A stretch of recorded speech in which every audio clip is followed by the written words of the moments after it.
Barini ndugu zangu, eh, mimi namshukuru Mungu, naendelea salama, niko imara kuliko jana.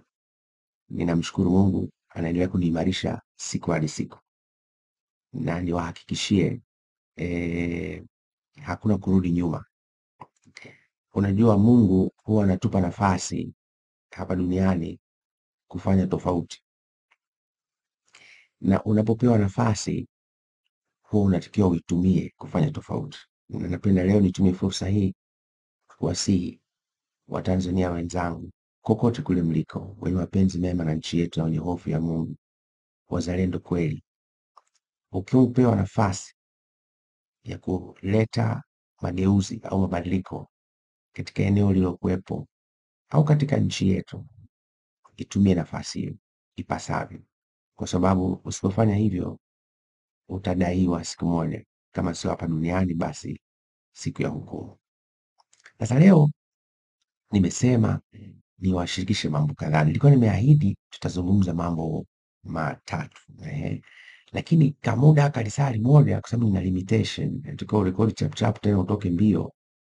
Nitaeleza leo jambo moja na mambo mawili labda bashraf, lakini jambo moja ambalo linahusu uwezeshaji wa wananchi kiuchumi, kwa sababu limesema kwenye kampeni na mimi nikasema si vema na haki wa Tanzania wenzangu kudanganywa wakati mimi nimeelimika kutoka kwa Watanzania hawa hawa. Kwa hiyo tutakuwa tunafafanua kuonyesha ya kwamba Mama Samia, Nchimbi, Manueli hawasemi kweli, na kwenye chama chetu inasema kwa kuapa nitasema kweli daima na fitina kwangu ni mwiko. Kweli nitalifafanua, alafu katikati ya wiki hii nitakuja na mambo mawili. Nitaeleza kuhusu hicho anachokiita bima ya afya kwa wote. Ni uongo mkubwa na ni balaa kubwa kabisa, linatengenezwa ili watu wachote fedha, waendelee kutukamua hata katika eneo hilo na walale mbele, tusiwaruhusu. Ule mfuko wa bima uko hoi bin taabani, unaendeshwa kwa hasara. Ninyi waulizeni hata kwenye kidahalo. Unajua waandishi wa habari hawezi kuuliza maswali haya.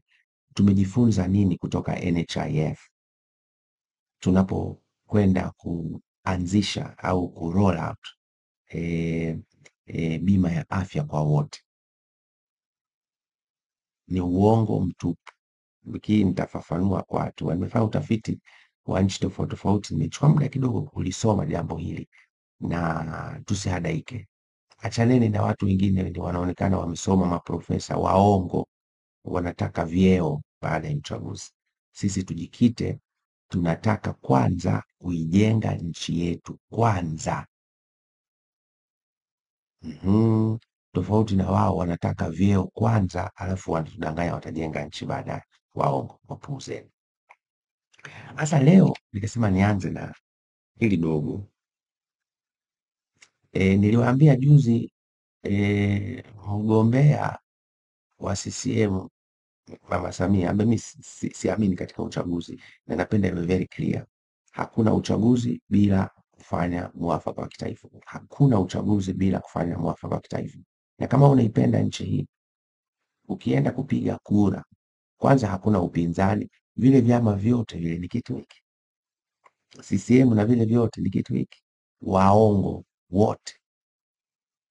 Kwa utapokwenda kwenye kituo cha kupiga kura, unakwenda kushiriki najisi kwenye nchi yetu. Na wewe una mapenzi ya kweli na ya dhati kwa nchi yako, usishiriki unajisi kwenye nchi yetu. Mimi sitaonekana kwenye kituo cha kupiga kura. Niko hapa hapa Bongo, lakini sitaonekana kwenye kituo cha kupiga kura. Siwezi kushiriki najisi kwa maana hiyo. Sasa niliwaambia Mama Samia alijaribu kumweka pembeni Emmanuel Nchimbi, akatishwa, bwana, kimtoa huyu na wewe unaondoka, akarudi nyuma. Kumbe umegundua hawa wanacheza na akili zetu, wamegeuza huu mchezo wa kubeti. Yaani hawa wanataka miaka hii mitano inayokuja tukubali sisi tubeti. Uongozi si jambo la kubeti, ndugu zangu wa Tanzania. Uongozi ni jambo very serious, ni kufa na kupona kwetu. Ukibeti na uongozi, watu wawili tayari wanakwenda wako, umejua, mpeche mpeche, umejua, hobela hobela namna hiyo. Hapana, usikubali, usikubali. Tusibeti na mustakabali na hatima ya nchi yetu. Mimi nimewakataa, nimemkataa Mama Samia, nimemkataa Emmanuel, na vile vingine vyama vile ni maigizo tu, maigizo, maigizo, maigizo. Tuwakatae wote. Kupiga kura ni kubariki najisi hii wanaifanya kwenye nchi yetu, tukatae. Yani ni sawasawa mnaenda kufungisha ndoa wenza wawili ambao tayari wana mtifuano kabla ya kwenda kwenye altare kufungishwa ndoa. Si balaa hilo? Tutawafungisha ndoa hapa, tutakula ubeche, alafu baada ya siku 3 ndoa inavunjika. Kwa na sisi tusikubali kubariki najisi kwenye nchi yetu. Mimi sitakwenda kupiga kura kabisa. Wapate aibu kama hawatakubali kufanya mwafaka kabla ya uchaguzi. Mimi nasema wakiendelea kushupaza shingo, na mimi mara chache huwa namwomba Mungu kuweka nadhiri, but this time around wakifanya ubishi, wakashupaza shingo wa Tanzania, mimi nitaendelea kusimama na kuwakumbusha katika watu wa kufunga mapema kabisa tutakapokuwa tumekomboa hatima ya nchi yetu ni hao. Na mimi nakumbuka watendaji kwenye vyombo vya ulinzi na usalama, tunzeni kila ushahidi, tunzeni kila ushahidi, tunzeni kila ushahidi. Tumetoa fursa warudi nyuma, tufanye mwafaka wa kitaifa, taifa liwe moja, ndio tusonge mbele. Kama wanashupaza shingo, hatutakuwa na mswalie mtume.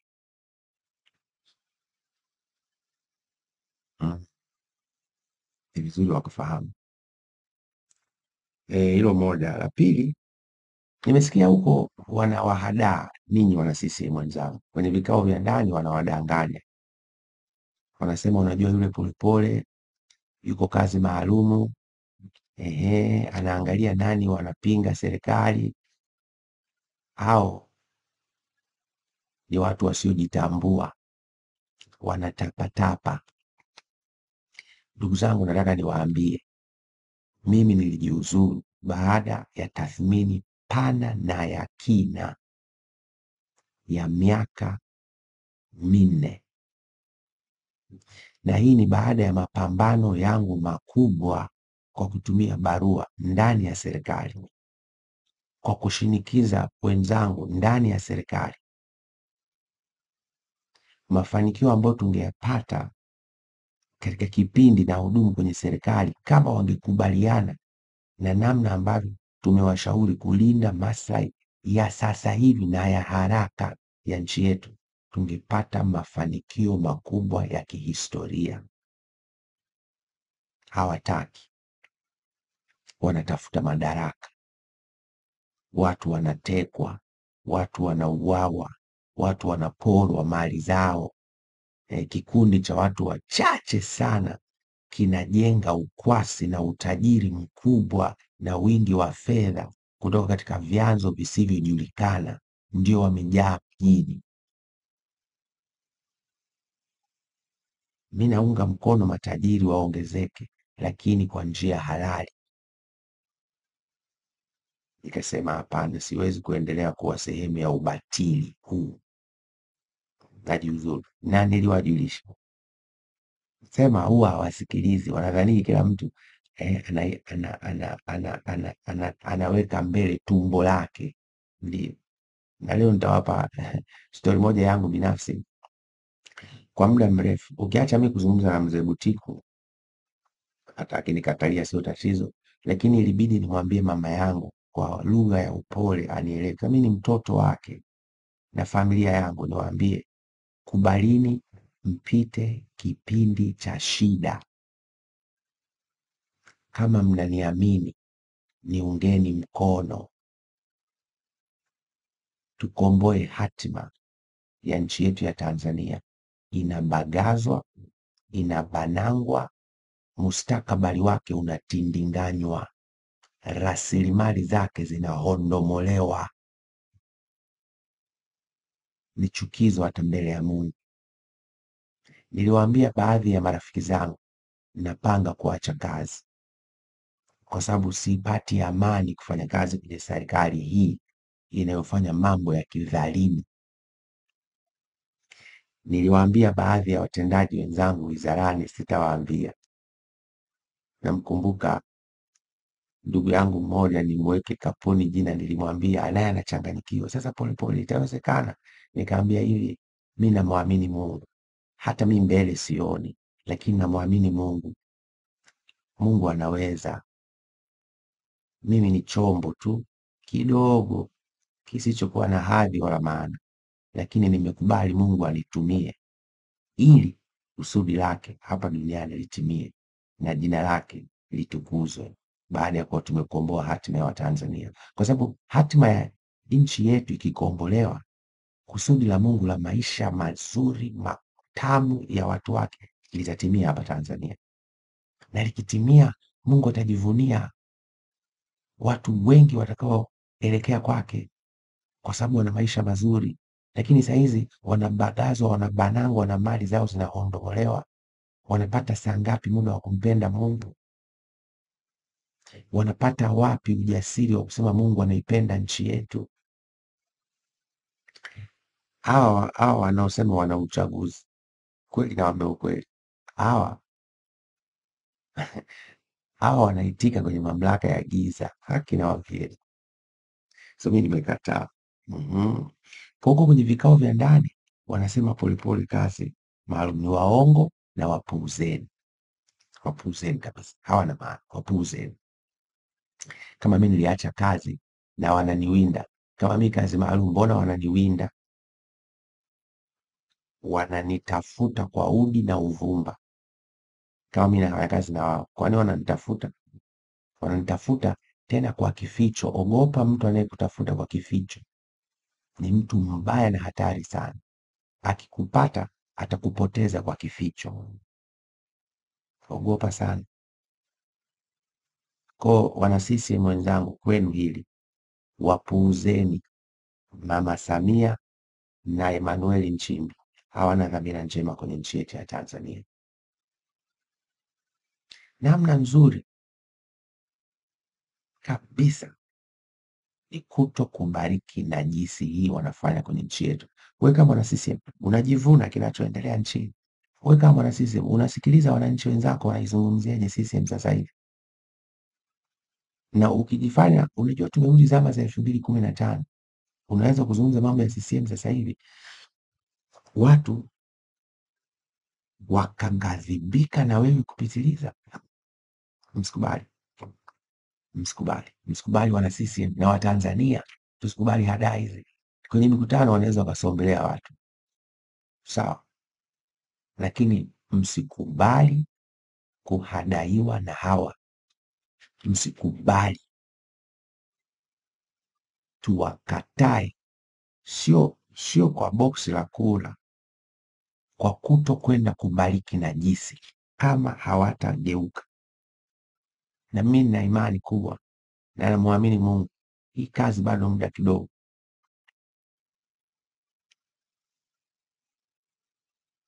Maana tunamuomba Mungu na yeye aingilie kati.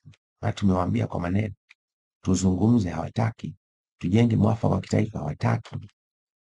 Wameshupaza shingo. Sasa hizo wanafanya mikutano wenyewe tu. Eti wanaita kampeni. Hii si kampeni. Anafanya mikutano ya hadhara. Mikutano ya hadhara kote nchini Tanzania peke yake. Sasa ameenda kwenye vyombo vya habari, anaweka na matangazo peke yake. Sasa anafanya kampeni dhidi ya nani? Umeshasikia ACT kile chama cha udalali, chama cha udalali CCMB imetengenezwa na CCM mtandao, na CCM mtandao ndio imeshika sasa hivi hatima ya viongozi wetu na mustakabali wa nchi yetu. Tukatae, tuidai, tuichukue hatima ya nchi yetu ya Tanzania kutoka kwenye kundi hili la CCM mtandao. Halina maana, dhalimu, kundi genge la wahuni, linabagaza mustakabali wa nchi yetu. Tukatae. Na kundi hili lina historia zote mbaya za kuharibu mustakabali wa nchi yetu. Ufisadi wote tangu tumeanza kuusikia una uhusiano na genge la kundi hili la CCM mtandao, wahuni hao. Hivyo najua kwamba nitakapokuja kuwasimulia kuhusu bima hii ambayo leo hii iko hoi bin tabani mpeche mpeche, aliyekuja kuileta ije ili uwe mfumo wa kuiba ni yule jamaa, yule aliyenisema nikaja nikawaambia namna gani anatuibia. Yule ndio alileta wazo la bima. Lakini ukiacha wazo la bima, hata mabando bei kuwa juu, yule jamaa anahusika. Alianza hii kampuni yenye rangi nyekundu nyekundu, akapiga piga michezo akaondoka, akaingia kwenye hii kampuni yenye rangi za kama za Chama cha Mapinduzi, unaelewa, akapiga piga mambo akaondoka. Na wamejipanga kufanya internet isipatikane kwa urahisi ili iwe bei kubwa. Nitawafafanulia wiki hii tunavyoibiwa, na mhusika mkuu mojawapo yule bwana na genge la CCM mtandao. Kwa hiyo wapuuzeni. Alafu hii kuhusu, unajua nimeona vyombo vya habari vile vikubwa havizungumzi kabisa na vinaona aibu kuzungumza mambo ya msingi kwenye kampeni. Unajua kwa nini? Ni mambo mawili. Moja, wanatishwa. Ukiangalia idadi ya vyombo vya habari vile rasmi na vile vya mtandaoni ambavyo vimepewa makatazo, maonyo, vitisho na TCRA, utastaajabu. Mimi kila anayepewa ananiletea, bwana shapigwa onyo, bwana shapigwa onyo, bwana shapigwa onyo. Unapigaje watu maonyo wakati wa uchaguzi kwa sababu tu wanataka kutoa sauti za pande zote? TCRA. Na ninyi dawa inachemka, inachemka. TCRA inatakiwa very independent, lakini inashikwa masikio katika namna ambayo Kiingereza ningesema intellectually dishonest. Yani hakuna akili kabisa ya kitaaluma inafanya kazi sasa hivi pale. Ni maelekezo yasiyokuwa na msingi ndio yanafanywa kazi. Sasa leo tunaruka wakati wa kampeni, tuone mtakata. Lakini sababu ya pili, mlungula. Wengi ya waandishi wa habari wamepigwa mlungula. Sasa ni wasikie jeshi la polisi, Polepole njoo tupatie maelezo ya ushahidi tufuatilie. Sasa leo nakupa ni ushahidi mwingine kwamba vyombo vya habari vinapigwa mlungula. Unakumbuka siku moja ilifanyika tuzo za kalamu sijui ya Samia, unakumbuka kalamu ya Samia, wakapewa pesa watu pale. Kitu kimoja kinyume kabisa na taratibu za matumizi ya fedha za serikali katika ngazi ya mawizara na taasisi za umma ni kutoa hela mbichi. Ni mwiko. Mimi nimekuwa mkuu wa wilaya, nimesimamia halmashauri zaidi ya moja. Hela mbichi, matumizi ya hela mbichi ni mwiko. Mimi nimekuwa mkuu wa kituo na balozi matumizi ya hela bichi ni mwiko. Siku ile kwenye karamu sijui ya Samia, zile tuzo, unakumbuka wizara zilikuwa zinakuja pale na malundo ya fedha, wizara zinakuja na malundo ya fedha, zinamkabidhi Mtungi. Wizara inakuja na lundo la fedha, inamkabidhi Mtungi. Wizara inakuja na lundo la fedha, inamkabidhi Mtungi. Waandishi wengi waandamizi siku ile wamepigwa malundo ya fedha Ngii, hadharani mbele ya TV, kinyume na taratibu za matumizi ya fedha ya serikali ngazi ya wizara.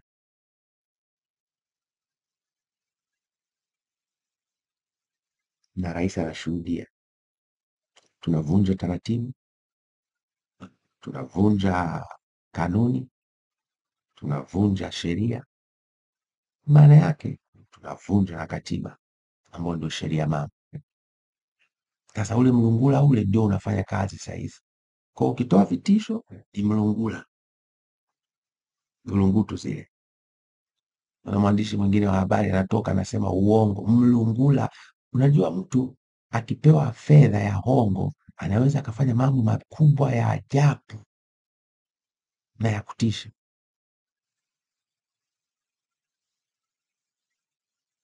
Bahati mbaya sana. Sasa twende kwenye hoja ya leo, uwezeshaji wananchi kiuchumi. Chama na viongozi wake wanasema watatoa bilioni 200 ndani ya siku 100 kuwezesha wananchi kiuchumi. Iko hivi, hoja sio hela, hoja sio hela, hoja ni muundo, mfumo, utaratibu, malengo, matokeo, okay, na namna tutatekeleza jambo hilo la kuwezesha wananchi kiuchumi. Hayo niliyoyasema yote hayajafanyiwa kazi.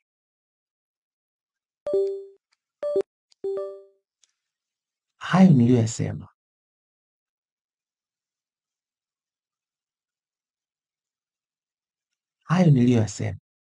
yote hayajafanyiwa kazi, yote hayajafanyiwa kazi. Sasa unaposema unakuja kutoa bilioni 200 ni katika msingi upi? Mbona hawafafanui? Msihadaike, msidanganyike. Mbona hawafafanui? Sasa nitakupeni mfano. Nchi hii hela sio tatizo, hela ipo. Tatizo wanakula. Tena nitaonyesheni hela walizokula ndani ya kipindi hiki Mama Samia ameongoza miaka 5, na namna ambavyo hazisaidii watu maskini. Twende kazi. Lete hotuba ya waziri wa fedha Mwigulu Nchemba aliyoitoa bungeni. Bunge hili bunge hili la mwezi wa 7 ambao ndio linafanya 2025 2026 mwaka wa fedha.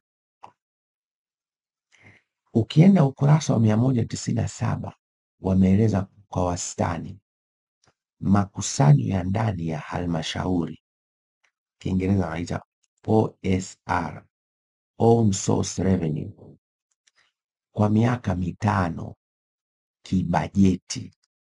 Kwa mujibu wa sheria, makusanyo ya halmashauri ya ndani yanatakiwa yakatwe 10% itolewe mikopo kwa vijana, wanawake na ndugu zetu watu wenye ulemavu.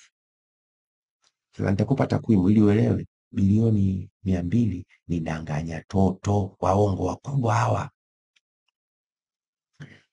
Mwaka 2021 2022, mwaka wa bajeti wa kiserikali, makusanyo ya ndani ya serikali 10% yake ambayo ndio inaenda kwa vijana, wanawake na watoto ilikuwa bilioni 88.9.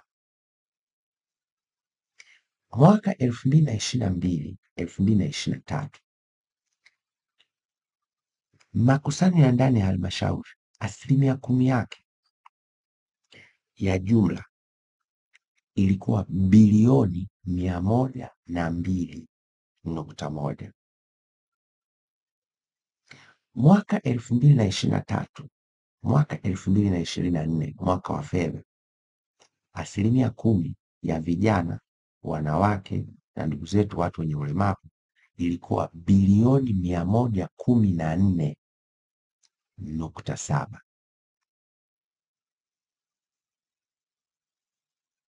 Tunaendelea. Mwaka 2024-25, mwaka wa fedha uliopita, makusanyo ile 10% iliyotengwa ilikuwa bilioni 135.6, kwa sababu sheria inasema tenga tenga tenga. Na mwaka huu wa fedha tunaangalia kibajeti, tumepanga kukusanya. Hii ndio iko kwenye mujibu wa mwongozo wa bajeti, hotuba ya waziri na kila kitu. Sasa tunaangalia ni mtu hapa, ni bilioni 136.06. Hii ni miaka mitano ya Mama Samia. Ukijumlisha hizo hela zote utapata ni bilioni 577.4. Kwa miaka mitano tulipaswa kuona bilioni 577.4 zimewekewa muundo wa kitaasisi, zimewekewa mfumo wa kuratibu na kufuatilia na kuzitoa na kuzifuatilia, si ndivyo? Tuliwa kuona hizi bilioni 577.4 zimewekewa malengo mahususi, matokeo, shabaha, kisha ziwekewe utaratibu wa namna ya kuzitoa kwa wajasiriamali. Na hawa wajasiriamali sio tu wa kuokoteza, wanafahamika wale wenye biashara ndogo sana, ndogo na za kati. Na tunawatazama vijana, wanawake na ndugu zetu watu wenye ulemavu. Haki na wahakikishia, nchi hii ingekula maziwa na asali. Hivi unajua kiwango cha juu cha kuanzisha benki hapa Tanzania kwa mujibu wa taratibu za Benki Kuu ya Tanzania BOT ni bilioni 50. Kwa benki ya maendeleo ya wanasema Development Financing Bank, yani benki ambayo imejikita kwenye kuwezesha kuwekeza katika maendeleo kwa muda mrefu, bilioni 50. Kwa hata wangesema waanzishe benki, zingeanzishwa benki 10, lakini mimi sisemi benki ndio mtindo. Wangeweza kutengeneza fuko moja la bilioni 577. Haki na wahakikishia, ile Kariakoo, wale mawinga wangekuwa wanamtukuza Mungu huko wanaishukuru serikali. Lakini leo ndio TRA anasema mawinga walipe kodi, lakini serikali haijawawezesha. Lakini sasa haijawawezesha, pesa ipo inapigwa chini ya uongozi wa Mama Samia. Sasa wanaposema bilioni 200, hawaelezi muundo, hawaelezi mfumo, hawaelezi malengo, hawaelezi zitatoka wapi kwenye bajeti hii. Kwa mfano ziko wapi? Ni mwongo, ni kiini macho. Msikubali hadai na udanganyifu huo mkubwa. Tena wengine ni jamaa zangu wasomi tu, maprofesa, wanasema uongo, intellectual dishonesty, wizi na ujanja wa kitaaluma. Mimi nimesoma mpaka chuo kikuu, Kabisa, mwana taaluma. Siwezi kukubali ujinga wa namna hii unaofanywa kwa watu wetu wa Tanzania. Yaani kodi walipe, halafu muwabagaze, muwabanange, mutindinganye mustakabali wao, mhondomole pesa zao zote.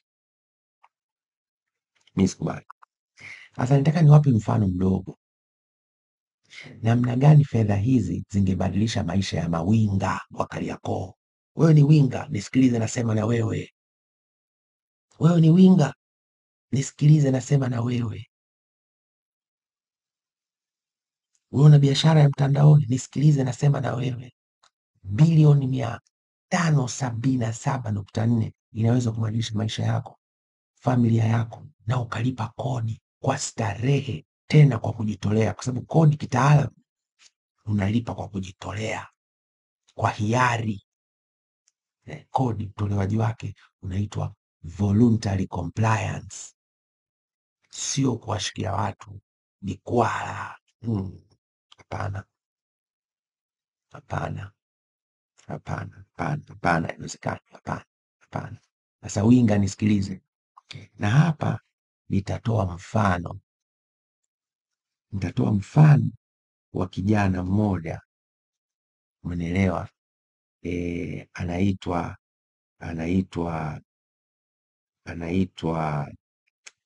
bwana bwana kupotea, anaitwa, ngoja niwaambie, nimesoma hapa, nilikuwa nasoma stori yake, nitaka niitafute niwashirikishe muone namna gani serikali hii ya Mama Samia inatucheza mchezo mbaya. Sawa, sikiliza. Ninyi mnamfahamu Fred Vunjabei? Fred Vunjabei ana kisa chake amewahi kutusimulia mtandaoni. Huyu bwana Fred Vunjabei ni mjasiriamali hapa mjini, ana maduka yake Vunjabei kila pahala, yako nchi nzima. Ni mtu amepiga hatua, na wako wajasiriamali wengi wanamfuatilia, vijana. Hasa ana kisa chake kati ya yeye na rafiki yake anaitwa Frank Knowles, jina moja kama la Kimarekani. Frank Knowles. Sasa wale wamesoma DICOM nafikiri hapo chuo kikuu cha Dar es Salaam, halafu baadaye wakawa wajasiriamali, biashara ya mtandaoni kama mawinga tu. Wakaenda Uchina siku moja kufunga mzigo. Frank Knowles alikuwa na milioni 6. Fred Vunjabei alikuwa na milioni 7. Lakini wakati huo aliyekuwa na duka ni Frank Knowles. Kwa akiwa Uchina, bwana Fredi akaona kule mzigo wa China wataka mnunue kwa ujazi mkubwa,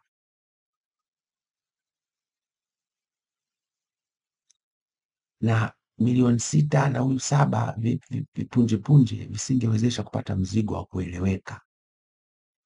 Vunjabei akafanya jambo la kishujaa katika maisha ya urafiki na undugu na kufanikiwa kwenye biashara. Akamwambia Frank Knowles, sikiliza, hii milioni 7 chukua wewe, kwa sababu una duka tayari. Unganisha na yako 6 zitakuwa milioni 13. Funga mzigo tuanze zetu nyumbani. Frank Knowles akababaika, lakini akachukua, wakafanya funga mzigo, wakarudi nyumbani. Mzigo wa milioni 13. Wakarudi Bongo. Ndani ya miezi 6 Frank Knowles alikuwa ametengeneza faida ya kutosha kumpa fedha ya kuanzisha biashara Fred Vunjabei milioni 20 cash taslimu tufu, ndani ya miezi 6, sio miaka 10. Ndani ya miezi 6 Frank Knowles anampa Fred Vunjabei 20 milioni 20. Pop bro, nawe kafunge mzigo. Nataka kusema nini? Milioni 13 ilibadilisha maisha ya Frank Knowles na Fred Vunjabei. Leo wanaitwa mamilionea kama sio mabilionea. Sasa sikiliza, niwaambie kitu, nyinyi mnafanya mzaha na maisha. Hawa wanaofanya mikutano ya hadhara,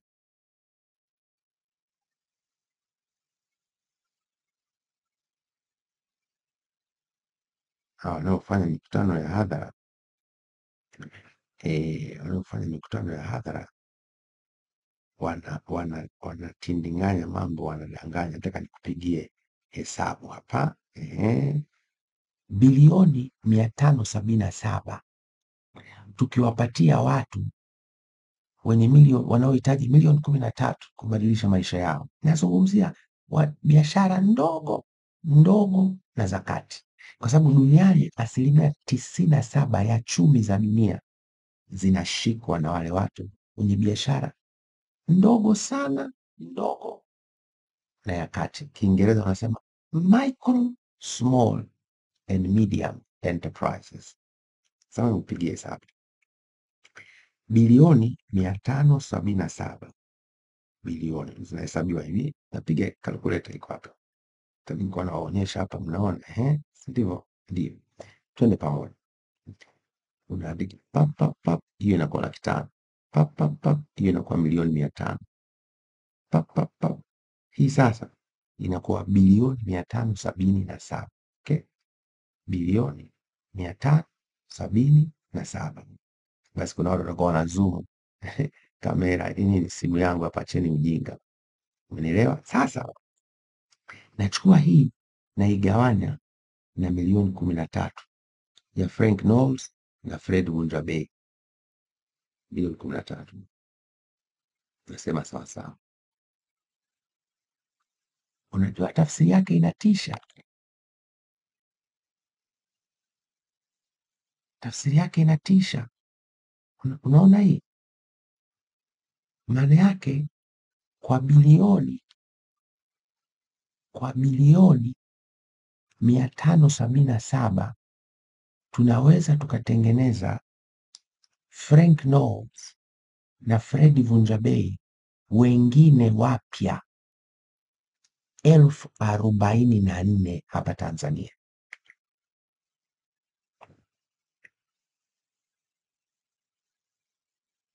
Nimeogopa.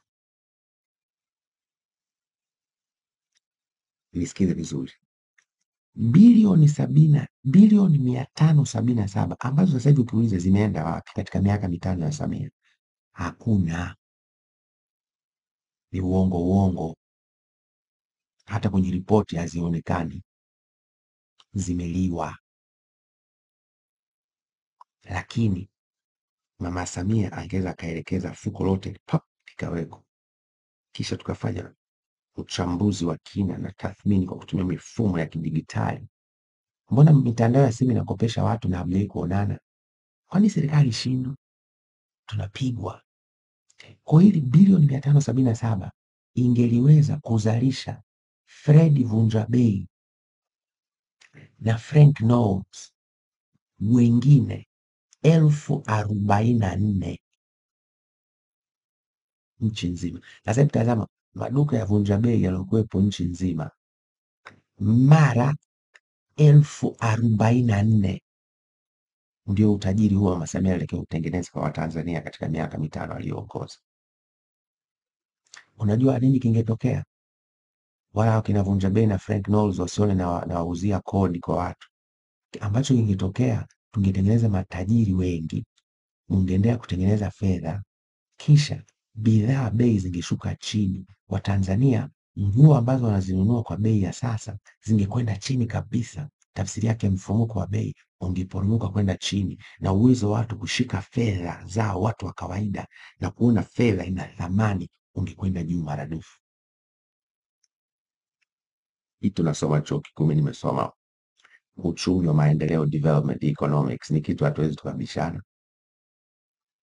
Hakuna, hawajafanya hivyo, waongo. Sasa nitakueleza kwamba hizi bilioni 200 wanaahidi ndani ya siku 100 ni wizi mtupu, kwa sababu hakuna msingi wa ushahidi na uzoefu, ama kimuundo, ama kimfumo, ama kimalengo, ama kimatokeo ama kishabaha ama kiutekelezaji unaoonesha hilo limewahi kuwezekana kwenye nchi yetu, licha ya kwamba fedha ipo. Kabla hawajaahidi bilioni 200 wa urithi, bilioni 577 ziko wapi? Kwa unyenyekevu muwaulize, kwa unyenyekevu. Lakini huu wizi wa fedha za umma unaanzia wapi? CCM mtandao. CCM mtandao.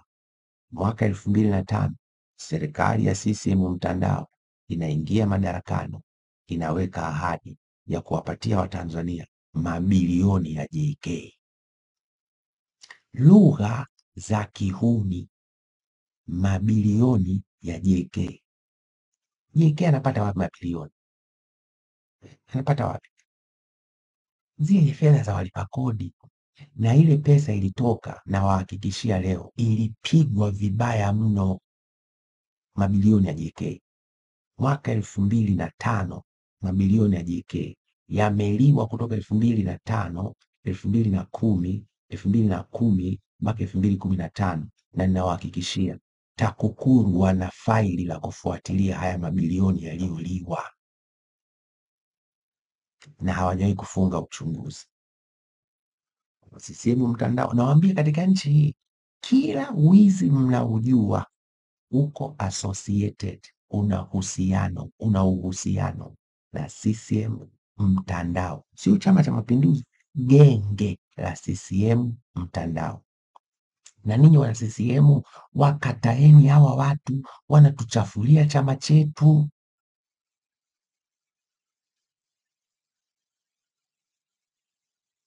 Sasa endeleeni kuwachekea chekea tu, ndio tunaharibikiwa chama hiki. Hawa watu tuwavue, tuwatupe nje ya Chama cha Mapinduzi. Ndio maana ukisikiza mzee Kikwete lazima asemama, utashinda, tumeshapembua chuya na mchele, ndio mwelewe kwa nini anasema hivyo. Wajinga ndio waliwao. Na yeye alisema akili za kuambiwa changanya na zako. Mimi nimechanganya na zangu, na nimechanganya elimu niliyopewa na maarifa Mungu amenipa. Msikubali. Mabilioni ya JK ndio aibu kubwa imewahi kupatikana kwenye nchi hii, kwa maana ya kuwezesha wananchi kiuchumi. Pesa zikaibwa na ule mfuko umefungwa na haonyeshi marejesho yalirudi. Marejesho yaliyorudi yalipelekwa wapi? Hakuna ripoti inayosema hivi. Yani ziko bilioni kama 7, hizo zililiwa, weka pembeni. Bilioni 43 wanadai zilirejeshwa, lakini hazionekani zilikwenda wapi. Alafu baadaye wakafunga huu mfuko wa mabilioni ya JK hautoi hela tena. Sasa hela zilizorejeshwa ziko wapi? Mbona hazijai kuripotiwa kokote kwamba zilirudi serikalini? Eti mnaweza mkamuuliza mzee Kikwete kwa sauti ya upole, lakini ndio maana pia bado yeye ni mzee wangu, mzee wetu, ndio utafanyaje sasa? Kwa hawa kundi la CCM mtandao, genge la kihuni hili ndio linahamasisha na kuwapa hamasa ya mambo haya, ujanja wa bilioni 200 tutazitoa ndani ya siku 100. Wizi tena. Jeshi la polisi mkae macho, TAKUKURU mkae macho, hawa wanakwenda kutakatisha fedha. Please, hawa wanakwenda kutakatisha fedha. Financial Intelligence Unit kule, kaeni macho. Unatoaje bilioni 200 bila any framework, any known framework, bila any evidence based, umejua, experience, research, paper? How do you do that? Afu mje hapa hiki pole pole, sote ushahidi, si ndio? Nyinyi mnasema nganywinywi. Sasa nimsikie mtu anakuja kuniambia pole pole nywinywi, sote ushahidi. Hapa nawaambieni facts ambazo hela zimeibwa, hamjai kukamata mtu.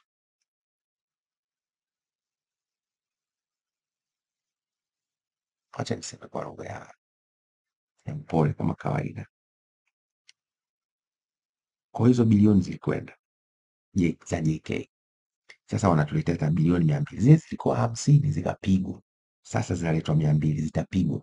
Kabla hawajasema wanaleta 200, waulizeni bilioni 577 ambazo zingetupatia Fred Vunjabei na Frank Knowles wengine wapya 1044 katika uongozi huu wa miaka mitano Mama Samia 2021 2025.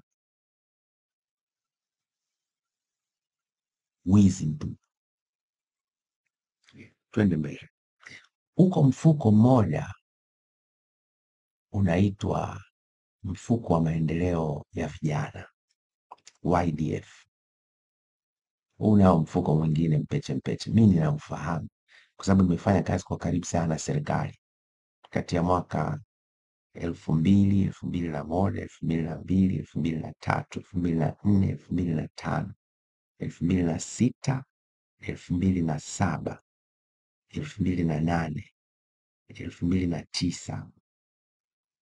Nimeacha mambo ya kufanya kazi na vijana mwaka 2009. Kwa hii mfuko wa maendeleo ya vijana, hujua hili nalo fuko lingine la wizi tu, wizi. Na leo nakupeni fact moja. Huu mfuko hata haukaguliwi na mkaguzi na mdhibiti wa hesabu za serikali. Ndugu Kichere, mimi nakufahamu, tunafahamiana. Inawezekana sasa hivi tusiongee kwa sababu ya hofu, kwa sababu mimi nimejiuzuru kwenye serikali. But tizama, wewe unaendaga kukagua ofisi ya waziri mkuu, na bahati mbaya sana huu mfuko wa maendeleo ya vijana uko ofisi ya waziri mkuu, ndugu yangu Majaliwa, na nitawaeleza baada ya habari ya Majaliwa. Wewe mfuko wa maendeleo ya vijana uko ofisi ya waziri mkuu, kwa nini hakijawahi kuelezwa chochote kuhusu mfuko huu ambao unapokea fedha? Mara ya mwisho umewekewa fedha mara mbili za mwisho, mwaka 2001 imeingizwa bilioni 1, na wanaingizaga humo marejesho yanaingiaga humo, wanapelekaga hela kwenye halmashauri ambayo ni double allocation, kwa sababu halmashauri kuna hela zile za maendeleo ya vijana za 10%, na wao wanapelekaga kule.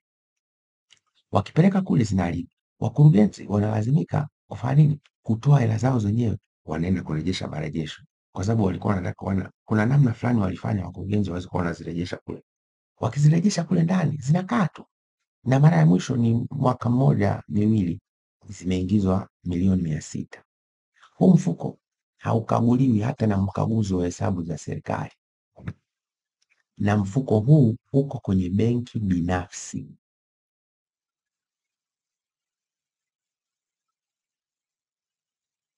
Huu mfuko ni watu wanachukua hela za kujikopa. Kuna hela mkurugenzi na yule naitwa nani yule bwana fedha mkuu wa ofisi pale ya waziri mkuu, wanawasaini, hela zinatoka. How do you do that? Kule kuna bilioni 577 kule. JK nilitoa kama mfano, tusimsemee, na zile bilioni 50 walishazipiga, na wao ndo wanawahamasisha hawa sasa hivi wakina Mama Samia na Nchimbi. Lakini ndani kuna huo mfuko wa maendeleo ya vijana unaitwa YDF. Hata kwenye ripoti za ukaguzi hazipo, na mfuko upo kwenye benki binafsi. Hiyo inapigwa, yani hiyo inapigwa sasa hivi.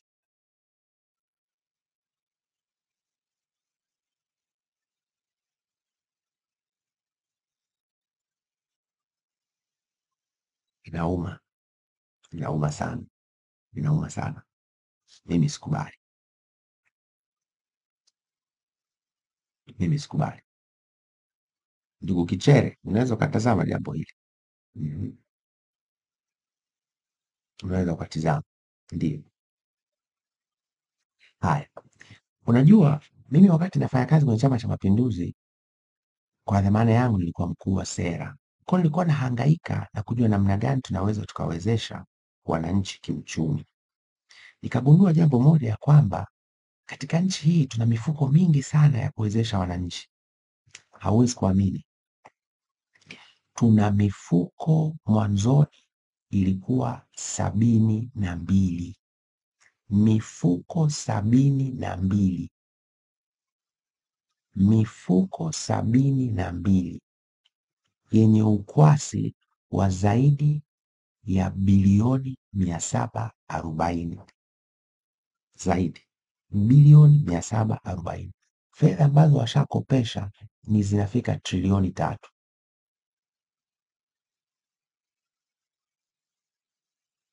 Mifuko 72 haisomani, haijuani, malengo yake hayashabihiani, mfumo wa kuripoti taarifa, yani mfumo wa utoaji wa taarifa zake serikalini tofauti.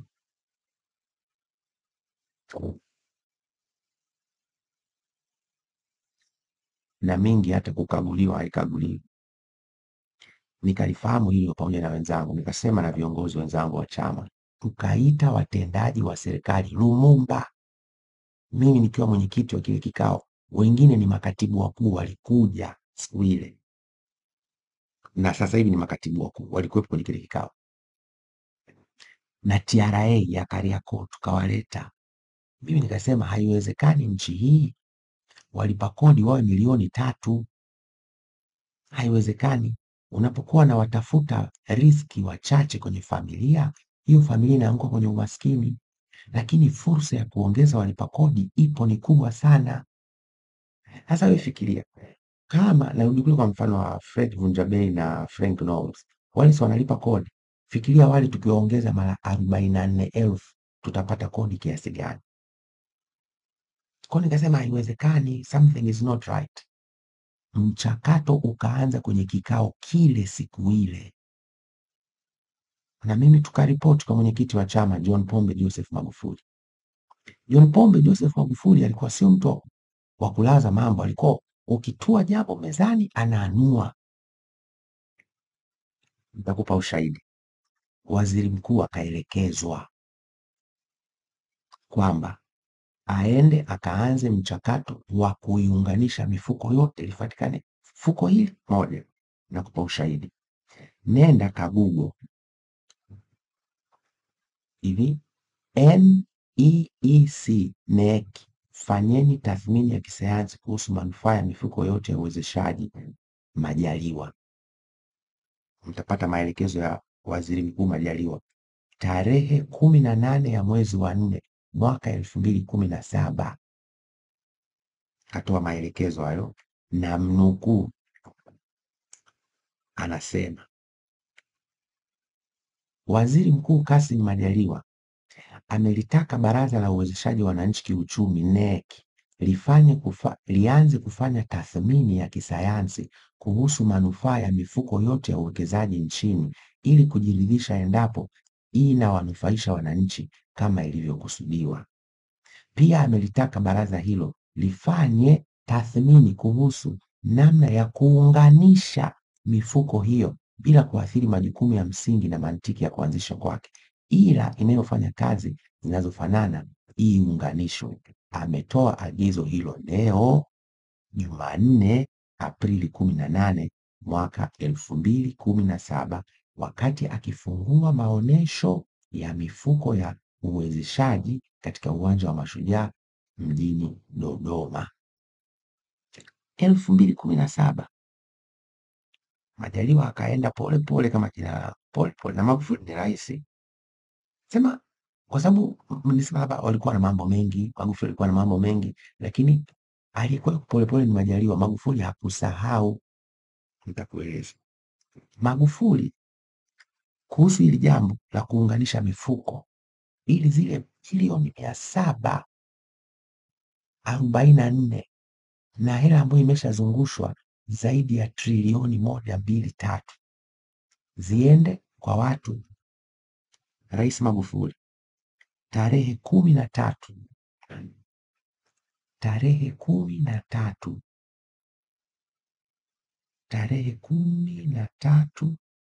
Novemba 2020 akizindua bunge akasema,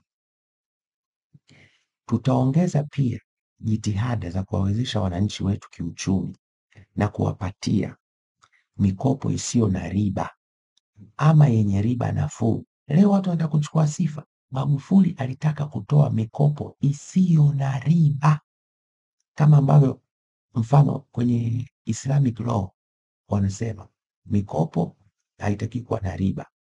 Magufuli anasema mikopo isiyo na riba au riba nafuu, ikiwemo mikopo ya 10% inayotolewa na halmashauri zetu, na pia kupitia mifuko na programu mbalimbali zilizoanzishwa na serikali, ambapo kwa idadi ipo 18, no, kimsingi iko 72, na Mama Samia akaongeza hii miwili mipya. Tawaambie baadhi ya mifuko hiyo mdomisha.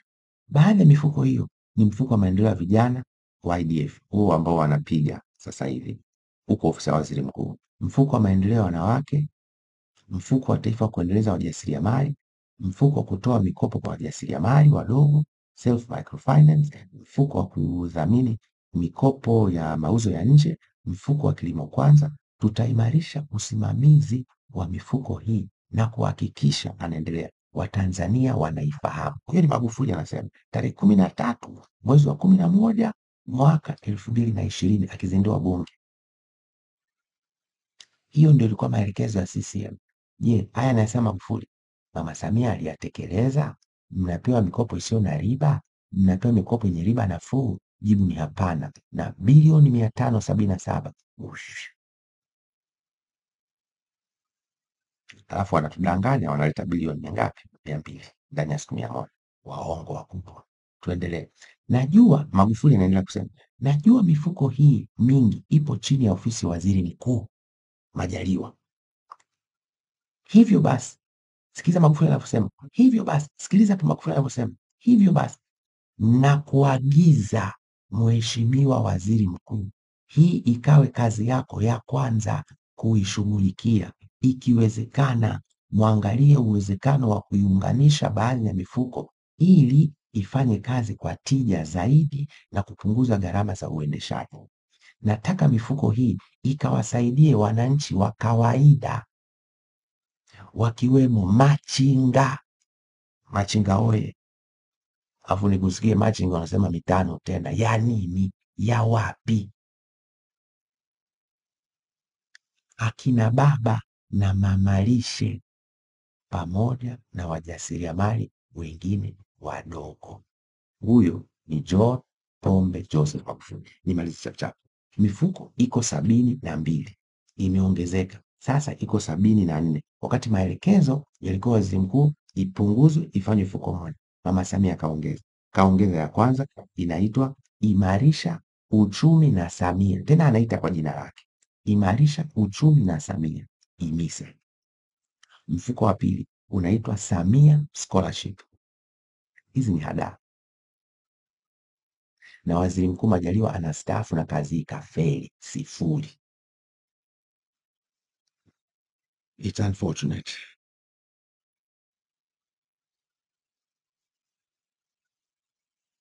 Ndugu zangu, hivi haya niliyowaambia mpaka leo, hela nilizotaja ni zaidi ya trilioni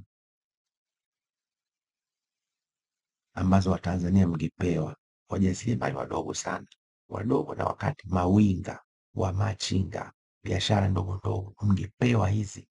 Tungeweka utaratibu mzuri. Mbona kule kwenye mitandao ya kijamii, kwenye mitandao ya simu mnakopeshwa na mnalipa? Kwa nini serikali hizi hela trilioni na zaidi, trilioni na zaidi, watasema tuliwapatia watu, wapi hao watu? Wako wapi? Sasa wakijitekenya tu na kufafanua mfuko baada ya mfuko. Mungu akipenda, siku 2 zinazokuja 3, napiga bima, napiga mabando. Simameni imara wa Tanzania. Hakuna uchaguzi bila mwafaka wa kitaifa.